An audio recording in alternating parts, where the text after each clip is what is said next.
Hello and welcome to Prudent Media News. We wish all our viewers a happy Women's Day. First, let's have a look at the top stories. Women's Bill deferred with uproar in the Rajya Sabha. Samajwadi Party and the Rashtriya Janata Dal withdraw support from the government.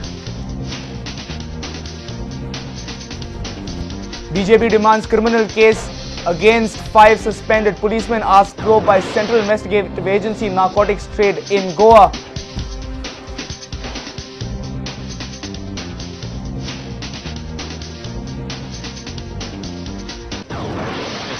Journalists involved in drugs nexus. Dudu's revelations now expose media mafia nexus.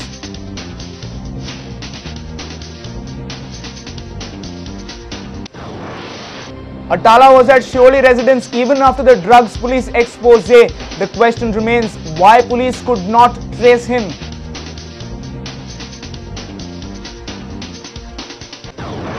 Artificial football turf in Goa still at a dead end. GFA hopes AIFF lays turf at Duler after SAG declines to lease Nehru and Tilak stadiums. And GCA President Dayanand Narvekar praises BITS Pilani for promoting sports, highlights Goa's university's shortcoming in the sports infrastructure.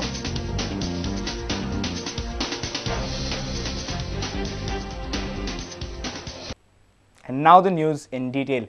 It wasn't a Women's Day in the Parliament. The Women's Reservation Bill was finally deferred in Rajya Sabha amidst uproar and chaos. Government could not make it despite the support from BJP, Left and others. SP and RJD disrupted the proceedings and withdrew their support from the government. The bill will be placed before the Parliament on Tuesday. Efforts are on from the government to build up the consensus. Ahead of the Women's Reservation Bill being put to vote, the Rajya Sabha was adjourned 5 times following protests. Soon after Chairman Hamid Ansari read out a message on the International Women's Day, SP and RJD members stood up. They questioned the House why the Mishra Commission report recommending reservation to minorities is not being implemented. Members moved towards the well of the House. Hamid Ansari adjourned the House many times. SP and RJD members attacked the chairman, snatched the bill copy from his hand and tore it. The drama repeated after the House resumed the business till evening. Chief of Samajwadi Party Mulayam Singh Yadav, Rashtriya Janata Dal Chief Lalu Prasad and Janata Dal Chief Sharad Yadav are opposing this bill. Mulayam Singh Yadav and Lalu Yadav said they oppose the bill as it does not protect the interest of minorities and other backward castes. The duo is demanding quota within quota for backward classes and Muslim women. While the government claimed it had the numbers to get the bill passed, the opponents pulled up the sleeves against the bill. Both parties announced that they are withdrawing support to the UPA government over the bill. Samajwadi Party has 22 MPs, whereas RJD has 4 in the Lok Sabha. Later in the evening, Prime Minister called the party meeting to build up the consensus on the bill. Women's Reservation Bill was placed before Rajya Sabha 13 years back. To pass a bill suggesting constitutional amendment in Rajya Sabha, 2/3 majority is must. Currently, Rajya Sabha has 233 members. Hence, the support of 155 members was must to pass the bill. Congress, BJP, Left and some other parties supported the bill. Already 165 MPs supported the bill.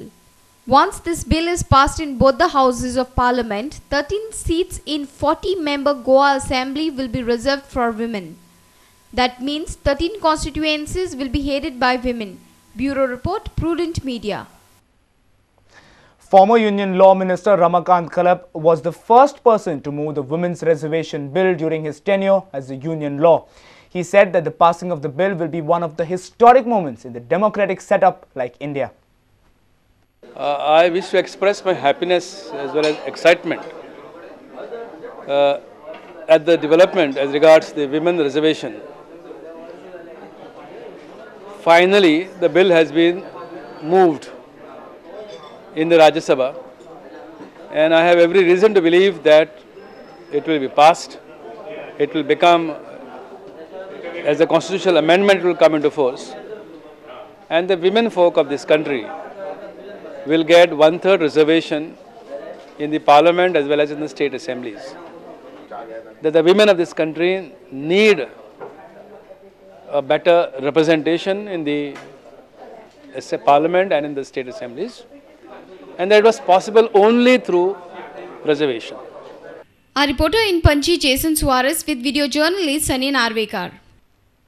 The Bharatiya Janata Party on Monday demanded a thorough probe by a central investigative agency into the overwhelming narcotics trade in Goa. The opposition party has also pressed for criminal case against 5 policemen who were suspended for their alleged links with the narcotics mafia in the state. So police should file an FIR against the cops because they are supposed to have taken away the drug and sold it. So they have become also drug peddlers indirectly. In fact, it is more severe than a drug peddler because drug peddler at least buys it from somewhere. He puts himself at risk. The cop is misusing the government machinery to do the drug peddling.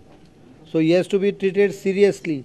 There should have been FIR and all 5 should have been arrested.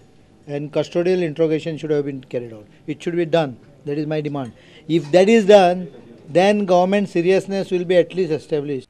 BJP State President Lakshmikant Parsekar said that Home Minister Ravi Naik should have resigned after the close association of his department official with the drug mafia. Parsekar informed that BJP will raise this question in the forthcoming assembly session. It's a prudent media impact. खरं म्हणजे जी गोष्ट घडल्या it is just the tip of the iceberg I would say हांगा जें कितें चल्लां म्हणजे गृहमंत्री कितें सांगता आनी प्रत्यक्षात हांगा आसा कितें खरें म्हणजे ताणें मॉरल रिस्पॉन्सिबिलिटी घेवन ही शूड हॅव रिजायन्ड मंत्र्याचे आनी किन्स ऑफ मिनिस्टरांचे आसलेले हाचे कडले ड्रग माफिया कडले आसलेले संबंध हो विशय निश्चितपणे चुकचो ना. विधानसभेचे कामकाज कितलेय जरी ल्हान दवरले 4 दीस दवरले आनी 4 वरांचेर सुद्दां जरी हाडले तरी हे विशय कशेच चुकचे ना. BJP will start their signature campaign against the rise in prices from this month. Our senior reporter from Panji, Rakesh Kanolkar, with video journalist Ganesh Hodkar for Prudent Media. Time now for a short break. Stay tuned for more news.